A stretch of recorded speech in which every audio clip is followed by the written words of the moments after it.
안녕하세요. 설혜선 치과 대표원장 최선희입니다. 정 안 되면 임플란트 하면 되지. 치아가 없거나 빼야 해서 고민하시는 분들이라면 한 번쯤 생각해 보셨을 텐데요. 임플란트가 치아가 없는 분들이 할 수 있는 정말 좋은 치료법 중에 하나인 건 맞습니다. 그러나 임플란트는 자연 치아가 아니기에 모든 사람들에게 임플란트가 가능한 것은 아니에요. 임플란트가 가능하지만 하면 안 되는 분들도 있고 애초에 안 되는 분들도 있어요. 오늘은 임플란트를 하면 안 되는 경우에 대해서 알아보겠습니다.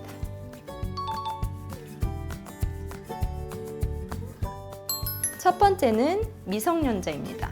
어린 학생들의 경우 아직 뼈가 완벽하게 형성되지 않았기 때문인데요. 대부분의 신체는 20세 이전에 성장을 끝마치지만 턱은 좀 더 오랜 기간 자라게 됩니다. 아직 턱이 자라지 않았는데 그 상태에서 임플란트를 심게 되면 나중에 잇몸 라인 쪽에 임플란트와 자연치 간의 높이가 차이가 생기게 되면서 심리적으로 매우 보기 안 좋을 수 있고 기능에도 문제가 생기실 수 있기 때문에 미래를 위해 크라운을 추천드리고 있습니다. 두 번째는 어금니 뿌리 끝에 염증이 많이 생겨서 뼈가 부족할 경우인데요. 염증이 심하게 되면 잇몸뼈가 많이 녹게 되는데 이 경우 아래쪽에 있는 하치조 신경관과 거리가 가까워서 그 거리가 채 6mm도 안 된다면 임플란트는 진행을 안 하시는 것이 좋습니다. 이 신경관 위쪽에 충분한 뼈가 있어야 임플란트를 식립할 수가 있는데 뼈가 없다면 식립할 수가 없어요. 만약 신경관이 다치게 되면 아래턱 전체가 마비되는 경우도 있기 때문입니다. 또 마비가 안 된다 하더라도 평생 통증에 시달리게 될 수 있기 때문에 추천드리지 않습니다. 세 번째로는 신경이 살아있는 경우입니다. 충치가 생겼다고 해서 다 발치하는 것은 아닌데요. 임플란트는 치아가 빠졌을 때 대체하는 최후의 수단이라고 생각하시면 좋을 것 같아요. 자연 치아를 살리는 것이 좋습니다. 치과 검진을 통해 확인해 보시는 것이 아주 중요하겠죠. 네 번째는 고령의 나이라면 임플란트를 추천드리지 않아요. 고령이라는 나이 기준이 조금 환자분의 상태에 따라 다를 수 있겠지만 저는 80세 중반 이상이라고 말씀드리고 싶은데요. 임플란트 같이 복잡하고 뼈가 많이 녹아있는 잇몸에 보철을 넣는 것은 무리다 라고 생각이 들어요.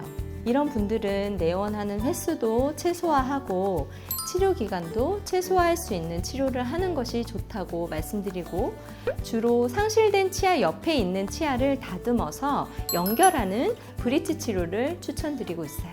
다섯 번째는 당뇨병, 심장병, 신부전증 등 전신질환이 있는 경우인데요. 관리를 통해 임플란트가 가능하기도 하지만 당뇨의 경우 임플란트와 자연치 모두 치주 질환이 발생할 가능성이 크고 임플란트가 뼈에 유착되는 것을 방해할 수 있기 때문에 추천드리지 않습니다. 이러한 경우에는 꼭 치과 내원하셔서 원장님과 함께 어떤 치료를 하면 좋을지 신중하게 계획하시는 것이 중요합니다. 여섯 번째, 흡연하시는 분들입니다. 100명 중 99명은 실패한다고 볼 정도로 흡연하시게 되면 임플란트가 실패할 확률이 높습니다. 임플란트 하실 계획이시라면 꼭 금연 계획부터 세우셔야 성공적으로 마무리되실 수 있어요.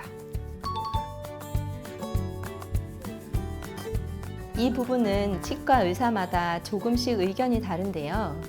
뼈이식이라는 건 꼭 해야 하는 경우가 있고 안 해도 될 수도 있는 겁니다.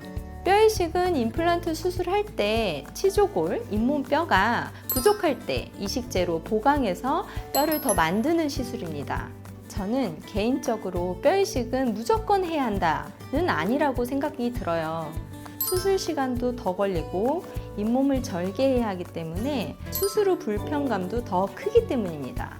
또한 뼈이식을 하는 도중에 하치조 신경을 심각하게 압박할 수도 있고 재료 자체가 굉장히 작은 경우에는 턱끝 신경이 나오는 구멍으로 이동하여 감각 이상을 일으키거나 불쾌감을 일으킬 가능성도 존재하기 때문이에요. 뼈이식을 해서 임플란트 하는 것이 무조건 좋다가 아니고 임플란트를 하지 않는 것이 예후가 더 좋을 수도 있다고 말씀드리고 싶습니다. 애써 심은 임플란트가 실패하면 그냥 임플란트만 빠지는 것이 아니라 임플란트를 심은 주변 뼈들이 녹으면서 빠지기 때문에 굉장히 아플 수 있어요. 이가 임플란트가 아니어도 충분히 치료가 가능한지 검진 받아 보시는 것이 좋겠습니다. 두 치료 모두 치아가 빠졌을 때 하게 되는 치료인데요. 브릿지는 말 그대로 치아를 다리처럼 연결하는 인공치아예요. 중간에 치아 잇몸이 없는 상태에서 양옆의 치아를 기둥 삼아 치아 머리만 있는 크라운으로 고정해서 치아의 역할을 하도록 하는 것인데요. 현재 임플란트를 할 수 없는 경우에 환자분들이 그 대안으로 치아 브릿지로 치료하고 있습니다. 앞서 말씀드린 고령자 분들이나 당뇨 등 기저질환이 있는 분들에게 브릿지가 좋은 대안이 될 수 있어요. 그리고 장기간 임플란트 치료를 하실 수 없는 분들의 경우인데요. 업무 등의 일정으로 기간 동안 생활 패턴을 조절할 수 없다면 비교적 단기간에 끝내는 치아 브릿지가 좋은 선택이 될 수 있어요. 브릿지의 경우 약 1, 2주 정도, 길어도 한 달이면 마무리가 됩니다. 오늘은 임플란트를 하면 안 되는 경우들에 대해서 알아보았는데요. 치아를 상실하거나 재치료를 해야 하는 경우 꼭 임플란트를 해야 되는 것은 아니기 때문에 담당 치과 선생님과 충분한 상담을 통해서 결정하시는 것이 좋겠습니다. 오늘 영상을 보고 충분히 이해하고 가신다면 더 큰 도움이 되시겠죠? 올바른 치아 정보를 더 확인하고 싶으시다면 구독해주세요. 지금까지 설혜선 치과 최선희 원장이었습니다. 감사합니다.